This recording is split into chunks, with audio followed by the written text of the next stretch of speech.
Welcome to the show, Julian Marsh. You are an international DJ and music producer. In 1995, you started DJing at Limelight in New York, and you've since traveled the world. You're also the owner of the label Yellow Staircase Music. During your career, you've been credited with working on numerous artists' work, including that of Whitney Houston, The Village People, and Right Said Fred. You have over 2 million streams, 24 albums, and over 500 music productions under your belt so far. A lot of stuff to talk about with you, Julian. Thank you so much for joining us on the show, and please do tell us more. Thank you so much. Wow. Well, first, I'm not a DJ anymore. I retired right before COVID, actually. The day came where I said, no more traveling and no more requests and all that kind of stuff. But I stuck with music production, and that's what I was working on a song 5 minutes before we started this interview. So, that's kind of what I do. Okay. Yeah. But I did DJ at the Limelight. That's where I started, if you guys remember the Limelight at all in New York. And it was just an accident that a friend who was a promoter kind of asked me, would you like to come? He heard me do something. It was just a joke, really. A friend asked me to do a DJ a party. I was 36, so I was quite old when I started DJing for a DJ. And the guy heard me. He was a promoter. I knew him because I went out to clubs. And he asked me if I wanted to DJ, and I said, okay. So I went to Limelight. Had no idea what I was doing. None at all. I didn't know how to put a night together, because back in those days, we DJ'd the night. When I would do a party, it was like 8 hours. I mean, you did the whole thing. So you had to create, a journey and all that kind of. But at first, no idea. So I think the first thing I did was try to figure out, well, maybe if I sort everything by BPM, beats per minute, I could go slow to fast. But that didn't work. And then I thought, something just hit me. Why don't I try sorting all my music by remixer? And that's when I realized, I've been buying all this music by the same producer. I had no idea. I just bought music I liked. So, then I discovered I had all these songs produced by Frankie Knuckles and David Morales. And I realized, I like this kind of music. What's it called? Well, now it's called Soulful House. Back then, we just called it House. Yeah. And that kind of thing. And I also did everything that every other DJ didn't do. Back then, they were all playing what we call dub house, which was basically pop songs, but you got a tiny bit of the vocals. The chords were all a little bit different. And it was very underground in New York back then. And I did the opposite. I played the commercial version. I'm European. I played European music, playing every pop song that I could ever find from the UK that I could buy because I was living in New York. And people loved it because it was an alternative to what everybody else was doing. And I've always stuck with that. So my thing was, I said, I play happy music. While everybody was playing this dark music, I played happy. And my music is still like that to this day. I never, ever changed that. That's perfect for what we do. We're producers of positive music. It's upbeat and it's positive, man. Tell me this. So what do you think about New York? New York? Well, I haven't lived there in many, many years. But the first time I ever went to New York was in 1979. Never seen anything like it. Was blown away. After that, I was going 5, 6, 7, 8 times a year to New York. Just loved nightlife. And many years later, in 1991, back then it was easy to move. I was living in Toronto. I just loved New York nightlife. And in 1991, I worked in computers. I had a really great job. I had a skill that was very marketable. And I went down to New York. I found a headhunter. I said, can you find me a job? The next week I had an interview. And 3 months later, I moved to New York, just like that. Yeah. And I really moved there because I just loved going to the clubs and stuff and hated really working, but hey.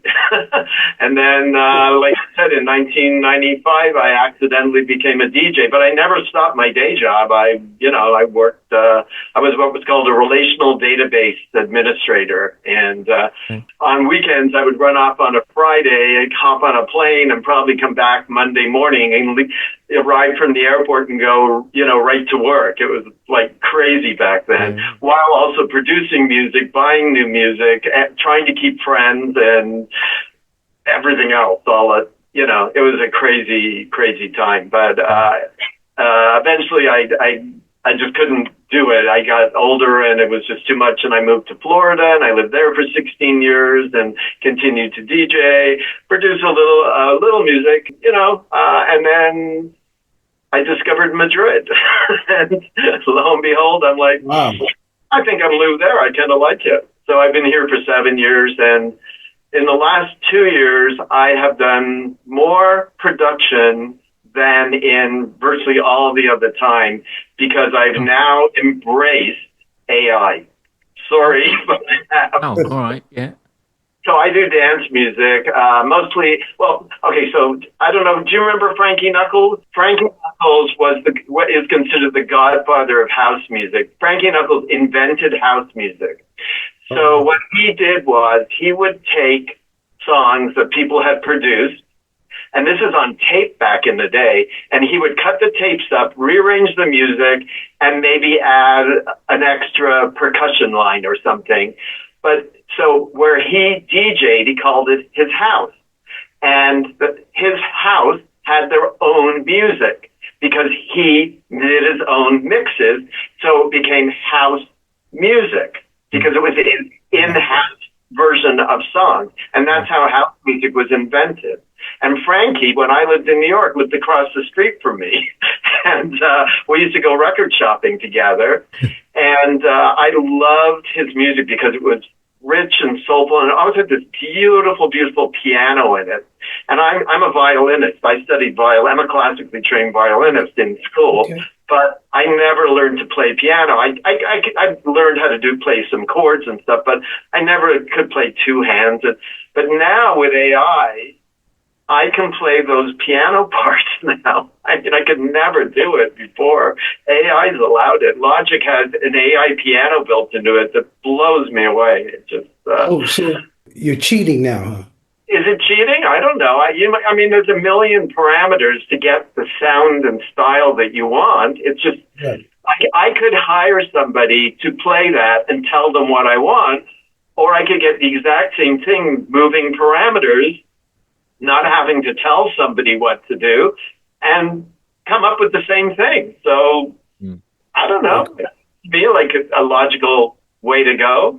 Doesn't cost any money either. It's just part of Logic. The latest release, it was in there, and it's great. I think it's great. Also, I use it now because I've had so many problems over the years trying to work with vocalists, especially new vocalists, somebody who's new in the industry, and they just don't turn up for the project, or, you know, we get one song done and suddenly they're a diva, you know, and, oh no, I need this and this and this and this. And it's been a lot of hassles over the years. And now I can generate vocals and you would never in a million years know that it's a machine. You just wouldn't know. And you can get different styles. I love gospel-y house kind of divas, you know, like Martha Wash, Jocelyn Brown, Lolita Holloway. Those three ladies, to me, are the greatest singers in the world. If I can actually develop vocals like that through AI, why not? I can do it. So. You're good. Tom?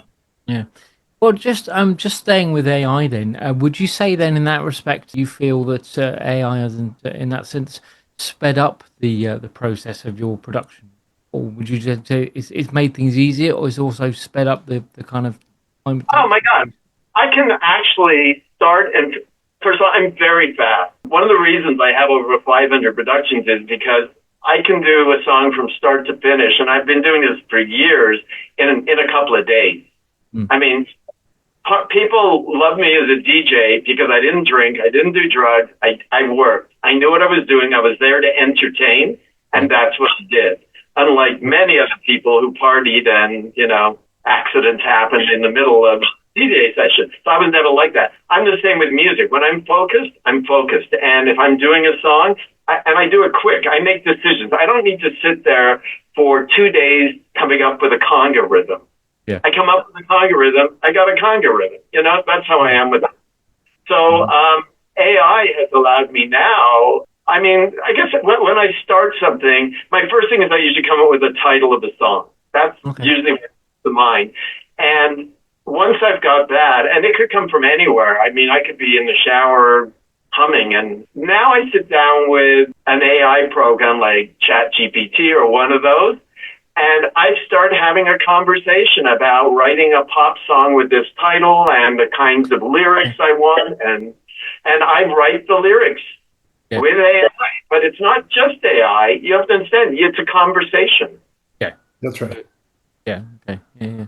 And I take it and I pay him an annual membership to a website where I can put those vocals in and describe the music that I'm looking for and get a demo out of it. I'm doing a song right now. I'm actually working with a real vocalist right now, and we discussed just a couple of days ago the type of song he would like to do. He's never done dance music, and he's not a well-known guy. He just really records covers of songs, but I listen to his music. It's not, and I thought, oh, he's really moody and, kind of emotional. Started discussing the type of song he'd like to have and the subject of the song, and I came up with an idea and I worked on it, and the next day I sent him a demo. And before I was chatting with you guys, I'm putting all the music together, and I will have a demo ready for him to start recording with probably tomorrow. I mean, it's that fast. Yeah. Wow. Now, how do you sell music like that if it's AI? Sell? I've made money in years. I'm retired. That's the way I look at it. I love doing this. And, if somebody wants to go and listen to me on Spotify, I get my 0.004 cents. If I'm working with somebody and I'm splitting with them, it's 0.002 cents. Yeah. And you guys know that Spotify, I think it was as of sometime last year, made the agreement with the major labels, whoever they may be anymore, that anything that I would get or anybody in my category who has under 1,000 streams, the money goes to the major labels, not to us. We don't even get the couple of cents that we could make off our own music. They give it to them. Nobody asked us if we wanted them to give our money away, which nobody would agree to, but that's the way it is now. Yeah. So there's no money. There's none. It costs me more money to produce than I could make. When I started my own label and I set everything up, I started getting statistics on songs, and songs that I'd done 10, 15 years ago suddenly were appearing, and I'm seeing, there's like 10,000 plays of this song, and one of them had 2.15 million. And I got onto Facebook and sent the guy a message, and I'm like, do you owe me some money? We didn't have streaming back then, but, did you make some money out of it? So he actually cut me a check. It wasn't a fortune, but it was nice. I'm not complaining when you're retired. A couple of $100 is nice. It's a meal out. Yeah. Although you had to go and chase it down, though. So in that respect. Yeah. Most people paid you for your work, and that was it, Yeah. And we got paid back then. I mean, when I first started, you'd agree on a rate. You'd have to go to a music studio to produce the music because we really didn't have computers fast enough back then. They'd pay for the studio time. And then if the song did well, they'd probably give you more money and ask you to come and do more projects. But now, nobody pays you anything anymore. If you do it, you do it. And if you're lucky enough to have a song get onto a Spotify playlist that Spotify does themselves, right, it would be great. But I have several friends who've had million streams, including myself with this song. And the commonality is they're all older songs, and they had nothing to do with them getting on the playlist. Because you can promote your songs to Spotify to try to get them to add them to playlists. Mm-hmm. But I've been doing this for, a couple of years now. Never has that influenced anything. But older songs, year, 2 year, 10 years old, suddenly appear on these playlists, and people are getting million streams, and they don't know why. It just happens. So we have no control over it. You don't know if a song that's 10 years old is going to become a hit. You have no idea. Yeah. What were some of your artists, your favorite? Dolly Parton. Well, this is way back. This was my first big dance hit back in 1996, I think it was. It was when I first started producing music. I'd done one song for a record label out of New York, and why did that? Oh yeah, how that happened was the first year I was DJing. A friend of mine. When you live in New York, you know everybody. Okay, and I used to spend my summers on Fire Island, and all the heads of the music department, they would all go to Fire Island, and you just got introduced to people, and you met everyone. So I was really well connected just from living in New York. And one of my friends who ran the dance department for Warner Chappell Publishing said, "Oh, do you want to go to the Miami Winter Music Convention?" And I'm like, "Okay, let me see if I can get some time off from work." So I went. And the first morning, we had breakfast with the Berman Brothers, who were like the #1 producers in the world at the time. And, you know, Billy Ray Martin and, I don't know, Captain Hollywood. I don't know. They were just like huge. Captain Hollywood. I love it. And it was fabulous. I got to sit down with these people. I'm just some, you know, database administrator from New York, and they're telling me how they produce their music on an Atari computer because they ordered an Apple computer, because back then nobody could afford to buy these things. They were renting it. It never showed up, and all they had was an Atari computer, and that's how the Eurobeat sound came, because the computer they never showed up. They only had this little Atari thing that had a very limited sound.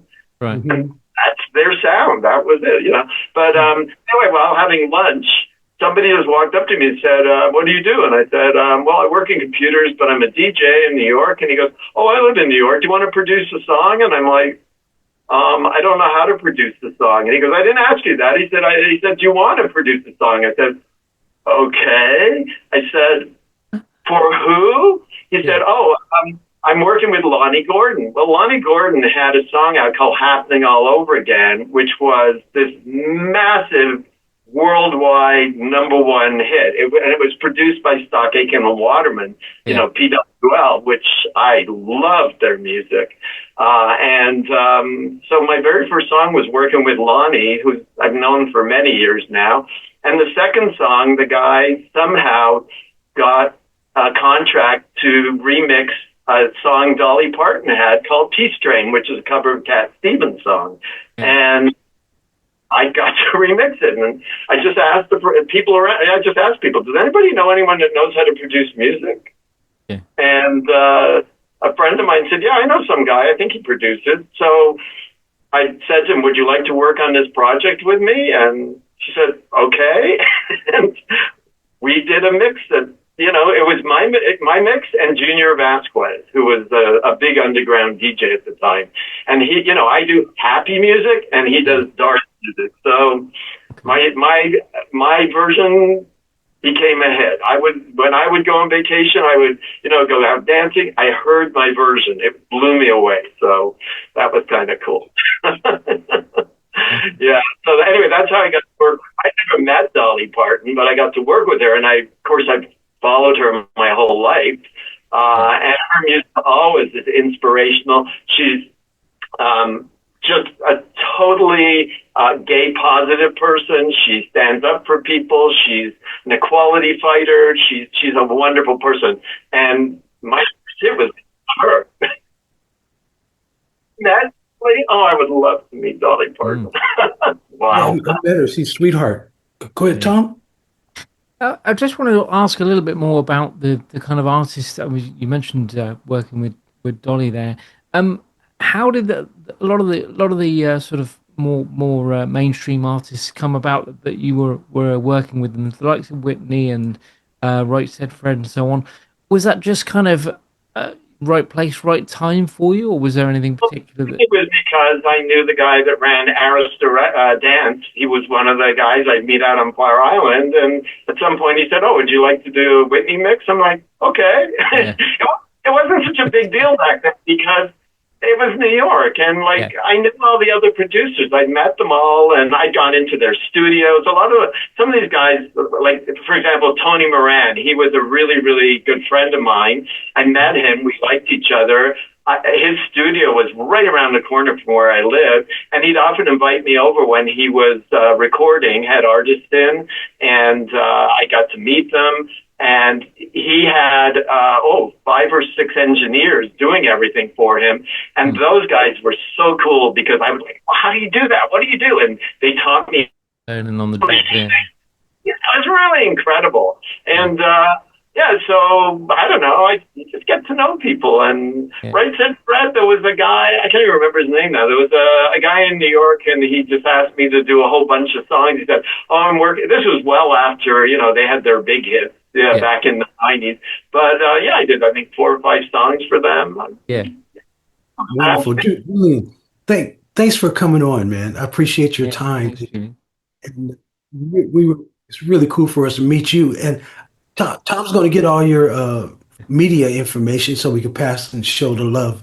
As Skyler said, just so we can kind of put the links and stuff to what you have in the bottom of the video here. If you could let us know any kind of website maybe that people can go off and check out what you've done, who you've worked with, where they can stream your music, for example. I've got more than anything else is on YouTube. Okay. YouTube. Yeah. A lot of people made videos out of my music, and I used to do a lot of bootleg mixes before we could separate. Now we can separate vocals from songs easily. Yeah. Not a problem. Before that, I used to search the world and contact friends. Do you have an acapella for this song? Is there any way? And we found them, and I produced a lot of bootleg remixes. And I did a whole bunch of Whitney. Like, what Whitney? I'm like, what? Anyway, so people did videos. So a lot of those are on YouTube. YouTube and Spotify has, most of my stuff, but I can send you links to those. That's no problem. All right. Brilliant. Good stuff. Thanks for coming on, brother. Thanks, Julian. Thank you. Music can save the world. Music can save the world. If we all get together, music can save the world. Yeah. Music can save the world.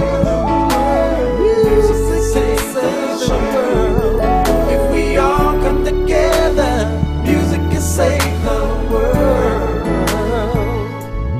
There's an urgency facing our humanity.